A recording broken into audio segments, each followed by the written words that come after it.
तो नमस्कार, जय हिंद साथियों। कैसे हैं आप? उम्मीद है बहुत अच्छे होंगे।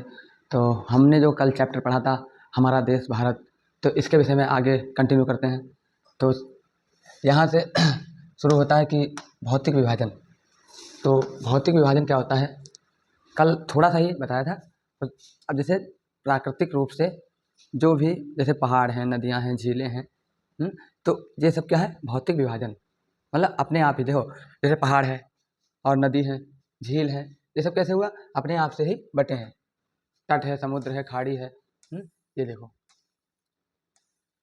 ये जैसे पहाड़, नदियाँ, पठार, पर्वत, ये सब अपने आप से ही विभाजित हुए हैं।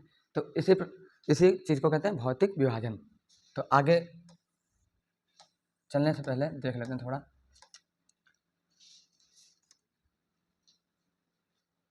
भारत में पाई जाने वाली भौतिक आकृतियाँ भिन्न प्रकार की हैं, जैसे पर्वत, पठार, मैदान, तट तथा द्वीप समूह। तो जो पर्वत है, जैसे पहाड़ हैं, समुद्र हैं, तट हैं और द्वीप समूह। द्वीप समूह क्या है? जो टापू होते हैं। अब जैसे महाद्वीप है, वो क्या है? हमारी पृथ्वी का थलीय भाग है। ऐसे ही ये सब क्या है? द्वीप समूह। ये जैसे ये छोटे छोटे जो टापू हैं, ये सब क्या है? द्वीप समूह। और इन्हीं में ये पर्वत हैं, पठार हैं।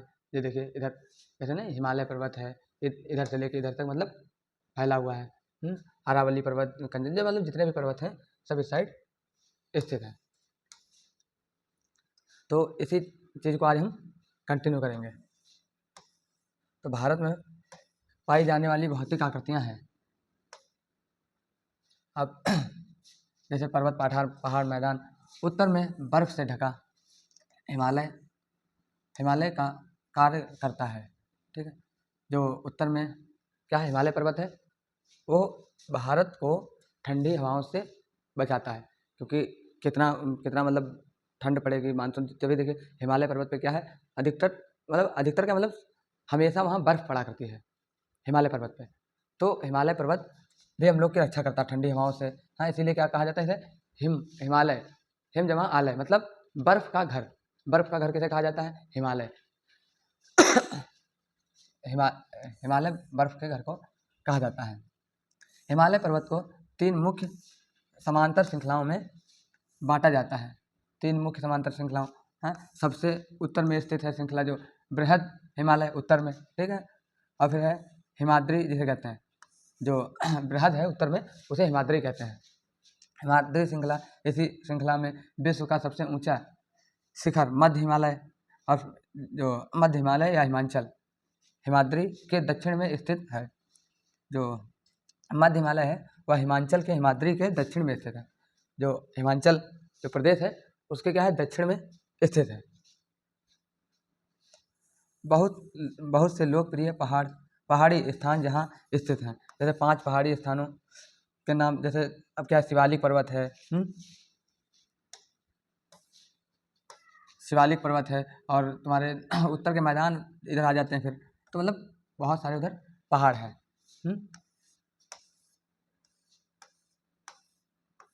देखिए ये जो है, ये है शिवालिक। ये क्या है? ये इधर ये शिवालिक पर्वत है, ये इधर, ठीक। ये क्या है? शिवालिक पर्वत। और ये क्या है? हिमालय। ये मतलब हिमालय का मध्य भाग यही है। इसके मतलब थोड़ा दक्षिण में क्या है? शिवालिक पर्वत है। हिमाचल प्रदेश में जो हिमालय स्थित है, मतलब हिमाचल प्रदेश में जो हिमाद्री स्थित है, वो भी यहीं पे है, शिवालिक के ही आसपास, यहाँ पे, ठीक है।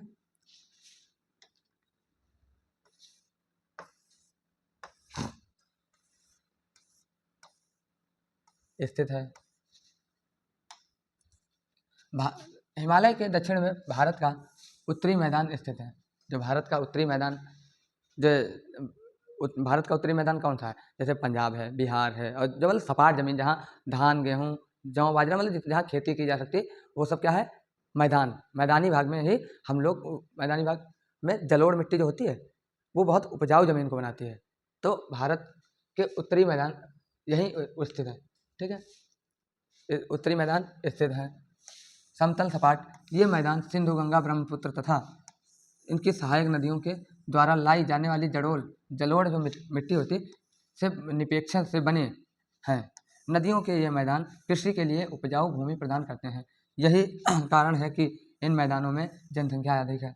अब इधर देखो जैसे क्या है, यूपी बिहार में जनसंख्या बहुत है, पंजाब हरियाणा राजस्थान, तो राजस्थान तो उधर निकल जाता है पश्चिम साइड में। तो क्या है, ये जलोढ़ मिट्टी है, ये मतलब बहुत उपजाऊ मिट्टी होती है। क्योंकि छोटी छोटी जैसे नहीं हल्की हल्की रेतीली टाइप में होती है, तो वो जलोढ़ मिट्टी होती है। तो वो इधर उत्तर भारत में मैदानों में स्थित रहती है। तो इससे क्या होता है कि जहाँ उपजाऊ मिट्टी, तो जहाँ खेती भी बहुत संभव है। जैसे नहीं कि पंजाब है, हरियाणा है, और इधर तुम्हारा उत्तर प्रदेश बिहार, इन सब में मतलब खेती बहुत ज़्यादा होती है। जनसंख्या अधिक है। भारत के पश्चिमी भाग में थार मरुस्थल स्थित है। तो भारत का जो पश्चिमी भाग है उसमें जो नहीं कहते रेगिस्तान, तो वो कहाँ है, भारत के पश्चिमी भाग में। पाकिस्तान और भारत के बॉर्डर से सटा हुआ है, मतलब पाकिस्तान के ही आसपास। देखो जो भारत है इधर क्या है, इस साइड तुम्हारा पाकिस्तान पड़ जाता है। एक मिनट मैप हम आपको दिखाते हैं।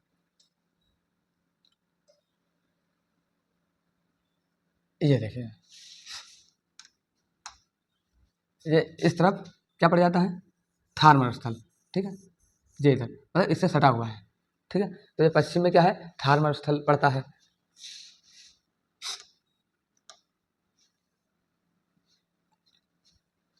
कि आप लोग पढ़ते रहिए और सीखते रहिए, क्योंकि जब बहुत आवश्यक है।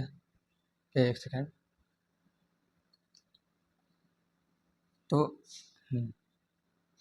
जलोढ़ मिट्टी उपजाऊ, ठीक। भारत के पश्चिम में थार मरुस्थल स्थित है। तो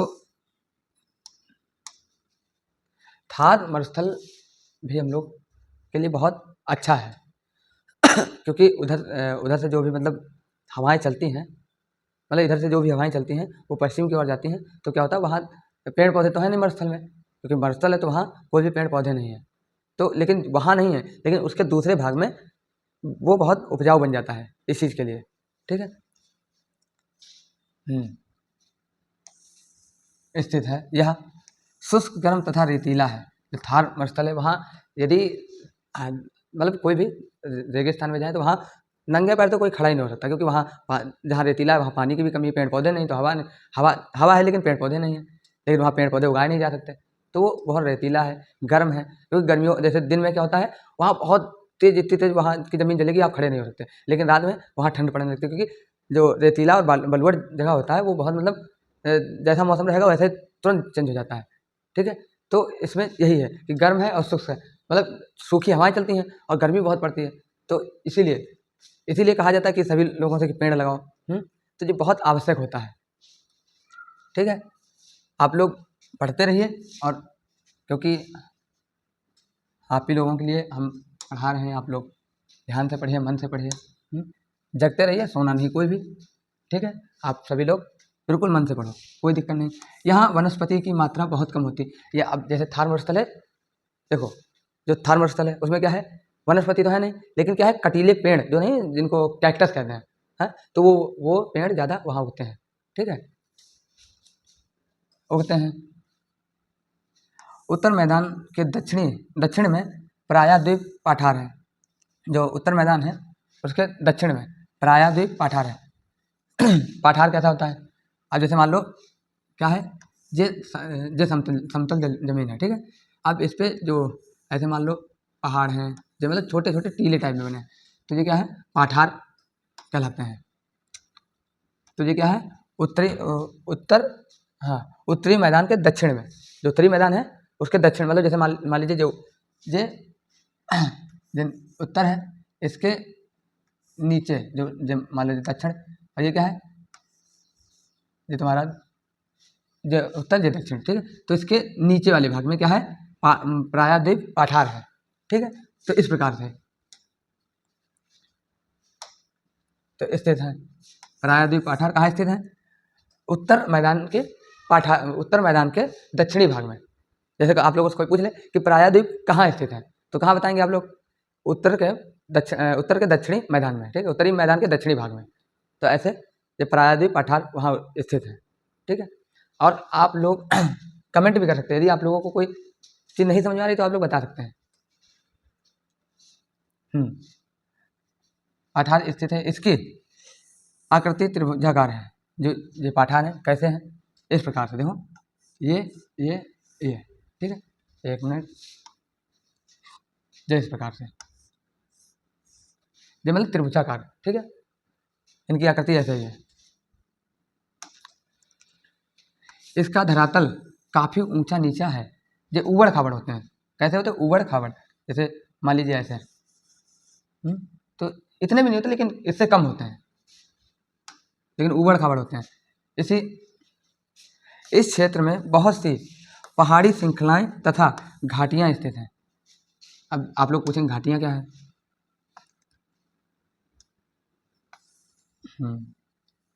घाटियां स्थित हैं। ऐसे घाटियां कैसे होती हैं? जैसे मानिए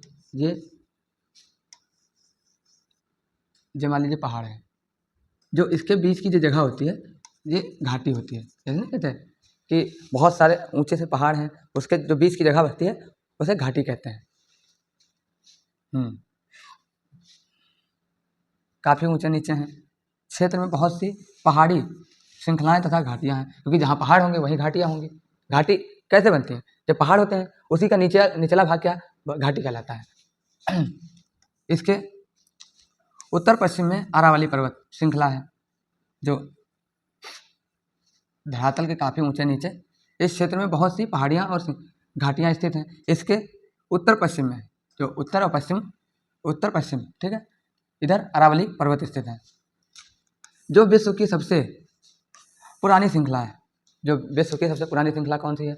अरावली पर्वत श्रृंखला। विंध्याचल एवं सतपुड़ा ये पहाड़ भी इधर स्थित है। जो विंध्याचल और सतपुड़ा पहाड़ भी यहीं स्थित हैं। महत्वपूर्ण श्रृंखलाएं हैं। इन श्रृंखलाओं से होकर नर्मदा तथा ताप्ती नदियां बहती हैं।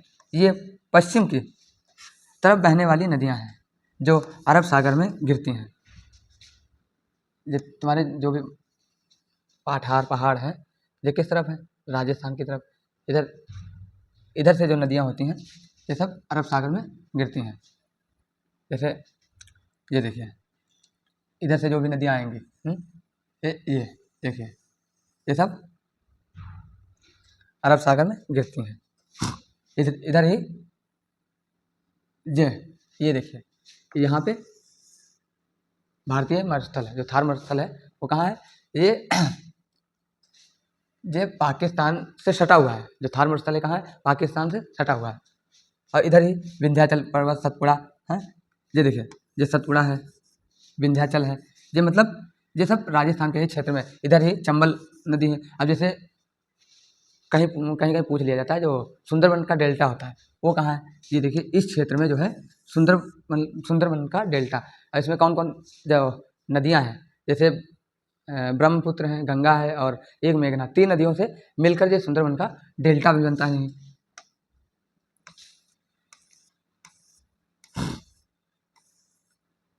ओके,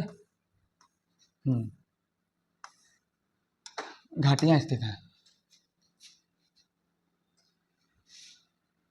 ये पश्चिम की ओर बहने वाली नदियां हैं, जो अरब सागर में गिरती हैं। इस पठार के पश्चिम में पश्चिमी घाट या सह्याद्री तथा पूर्व में घाट स्थित है।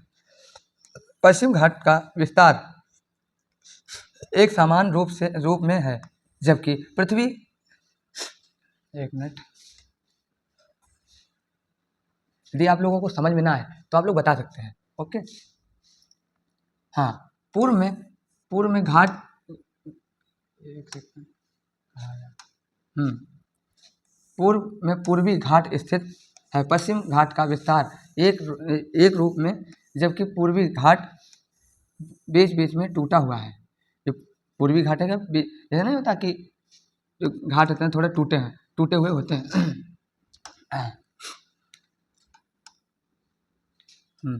टूटा हुआ है।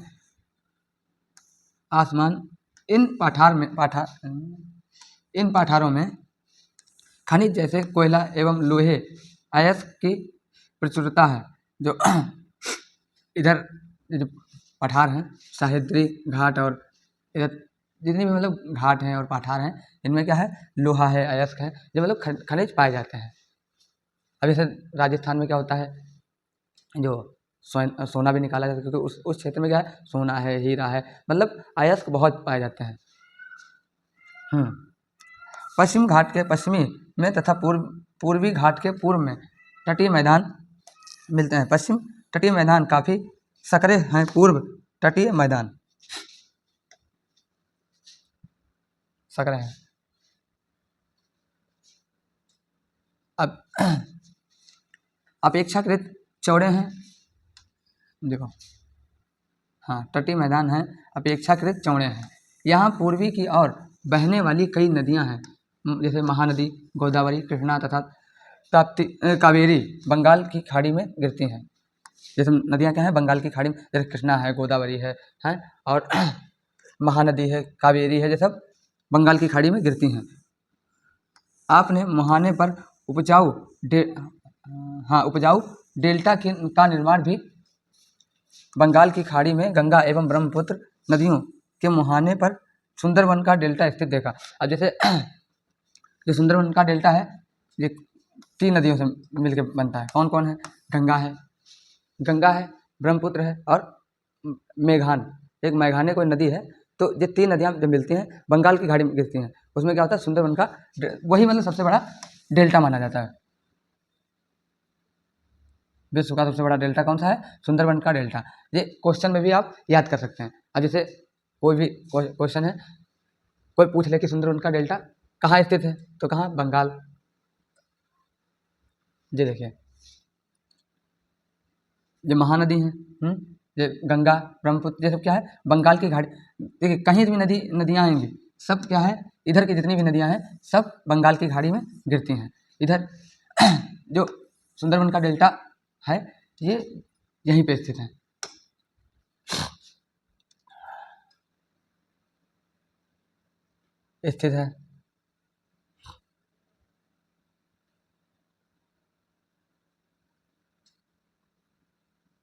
अब आप सभी का चैप्टर खत्म ही होगा, थोड़ा सा बचा। भारत में दो द्वीप समूह भी स्थित, लक्षद्वीप द्वीप समूह और अरब सागर में है, और कौन सा है, केरल के तट पर कुछ दूर स्थित प्रवाल द्वीप है, अंडमान एवं निकोबार। ये जो भारत के द्वीप समूह है, कौन कौन से? लक्षद्वीप है और अंडमान निकोबार, ये अरब सागर में स्थित है। और केरल की तरफ जो तुम्हारे अंडमान निकोबार हैं, और जो लक्षद्वीप है, ये अरब सागर में स्थित है। ये द्वीप समूह है। भारत से दक्षिण पूर्व दिशा में बंगाल की खाड़ी में स्थित, क्या आप जानते हैं कि कौन सा द्वीप समूह उधर कौन सा है? 2004 में सुनामी में प्रभावित हुआ था। समाचार पत्रों में आप लोगों ने सुना होगा कि बातचीत के जरिए जानकारी कीजिए कि, तो आप लोग बता सकते हैं, कमेंट करके बताइए कि बंगाल की जो खाड़ी में है, कौन सा द्वीप समूह है। ठीक है, अब जैसे आप लोग के मन में विचार आता होगा कि ये सुनामी सब सुनते हैं कि, लेकिन ये आती कैसे है, तो इसके विषय में क्या हम लोग एक नए चैप्टर लेके आएंगे कि सुनामी कैसे आती है। ये जो सुनामी है और ज्वार भाटा है, ये सब आपको एक चैप्टर में हम क्लियर करके बताएंगे कैसे ये सब होता है।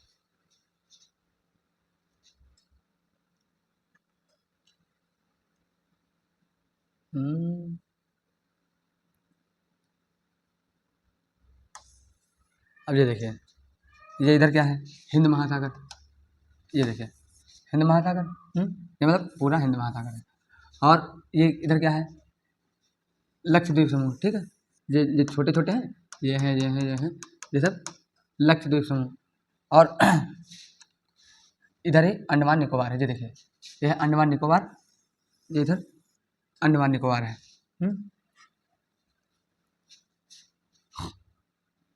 तो इसमें इतना ही है। तो आज क्लास यहीं तक रखते हैं, अगली क्लास में आपको नए चैप्टर के साथ मिलेंगे। और यदि आपको कुछ भी जानना हो, पढ़ना हो, पूछना हो, तो आप कमेंट कर सकते हैं। और यदि आप लोग कहेंगे तो नए नए टॉपिक पे बात करेंगे और नए नए नए और सारे वीडियो लेके आएंगे। तो आज की क्लास यहीं तक रखते हैं। जय हिंद, जय भारत।